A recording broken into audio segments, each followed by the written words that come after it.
This is a really concerning trend for Halo Infinite, and if they don't address it, I think it's just going to be a slow attrition of us losing players.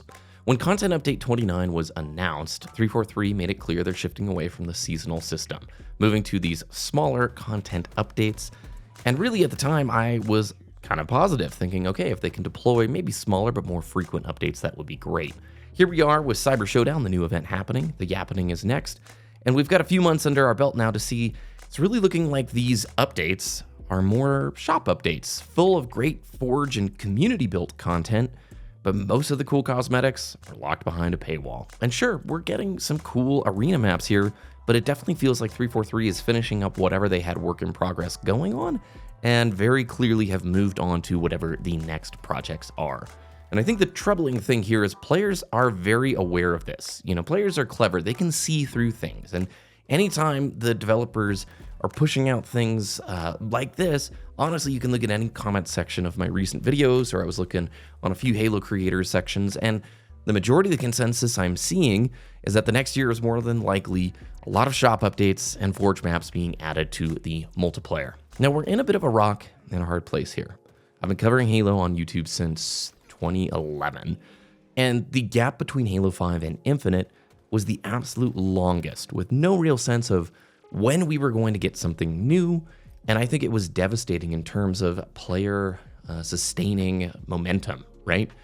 And we're I feel like about to enter back into one of those scenarios. Look, a live service game has both positives and negatives, but one of the positives is a roadmap where you understand what is coming and sort of when it's coming. Sure, that schedule can shift, but when 343 sort of threw the seasonal model out the window, players have immediately started to leave the game. Now, we can only infer from Steam charts these trends, and honestly, they're not massive, but I just want to share with you, when Season 5 released back in October, we were seeing peak concurrent counts on Steam of about 18K.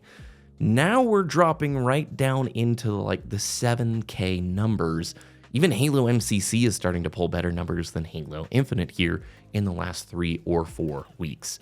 And part of the reason you saw a great resurgence between Season 4 and Season 5 is 343 nailed new fun social playlists, great Forge content added, but at the same time too, it really did seem like there was a shift, the new leadership was moving the needle in the right direction.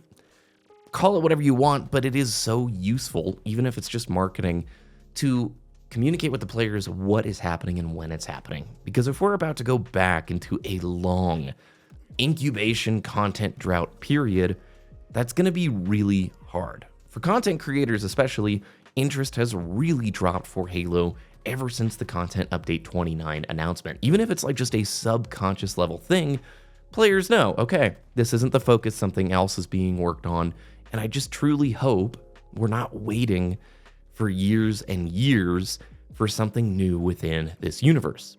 But on the flip side, we've been here before. I don't want an unfinished, half-baked game. This is why I say we're in a challenging spot. So I think what I would request, what I would hope to see as a community member and as a player is just an idea of what's going on. Even if they cannot share details of their next project, I fully recognize there's so many moving parts with that, so many different departments and budgets and all sorts of crazy things, but at least for Halo Infinite itself, just getting a little side note at the end of the live stream at the start of the year, oh, hey, by the way, seasons are done and now we're moving to content updates. Okay, bye. That's a fairly big announcement when you are running a live service title. You got to remember, live service can be really good when done well. We're very frustrated on the whole as the gaming community because it's been done so poorly across the board. Big part of live service is a commitment to your players, giving them an indication or just some communication about what is coming down the pipeline, what they can expect, and you want that sort of relationship between the two. I just made a short the other day where I was looking at the credits of each of the Halo games, and there's something really touching when the developer speaks to you directly. Thanks you for buying the game. Thanks for trusting us. Thanks for coming along on this journey. Because then it really does feel like a powerful partnership. So we do know the Yappening is coming next, and there's leaks and rumors that the majority of the content that is arriving will be the really popular custom game modes that we had covered here on the channel, 4 or 5 months ago. The new Battle Royale, it's not Tatanka, it's the Battle Royale custom game we covered here, the Tower Defense mode, and just tons and tons of Forge content. Now, I think that is great. I really think the people creating that content deserve some form of compensation. If they're going to be the backbone of this game moving forward, I would hope that, we could look towards other games and systems that can reward those creators. But more so, I'm starting to feel differently than I did about 3 or 4 weeks ago. And if it is going to just be a lot of shop updates and all Forge content, let some of these great cosmetics live outside of the shop. The majority of these really cool cosmetic items for some of these new cores are almost all paywalled. I recognize they have to keep the lights on, they have to keep the game profitable. But if, 80% of the time and work going into the game is community built, I don't feel as much the incentive to want to support, anybody but the people making that content. And that would be the forgers and the community members. And so if you hop into the shop, I'm not a huge fan of the art direction for Cyber Showdown, but you can just see the amount of stuff. Every single one of these, that's actually pretty cool. And you want to be able to go out and earn this. I feel less desire to go and purchase one of these because I know most of what I'm getting in these updates is built by community members. I mean, this is pretty sick. That kit reminds me of like an Apex skin.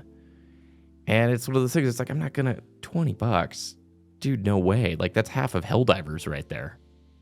I don't think that solves Infinite's issue.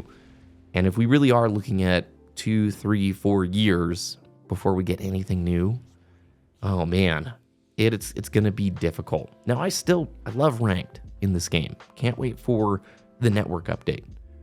But I don't, go out and play 4v4 social all that much. I've talked with you on the channel before about this, where I think the base settings are kind of crummy. Don't love sidekick AR starts. Don't love super sweat. And if I'm going to go sweat, I'm going to go do it with the best settings in the game, which is the ranked hopper. I've been enjoying Halo MCC. I will always love this game. I just want to see it have some wins. And maybe now we're in this new era. It'd be really cool to see some side projects happening. Helldivers 2, I've been loving that game. But every time I get in one of those drop pods, all I can think is, this should be ODST the game. If you haven't played Halo Wars 1 or Halo Wars 2, now is an excellent time. Phenomenal games, and it shows that Halo can extend itself into other genres. What do you think about all this? Let me know. Thanks for watching the video. Subscribe for more, and we'll see you again very soon.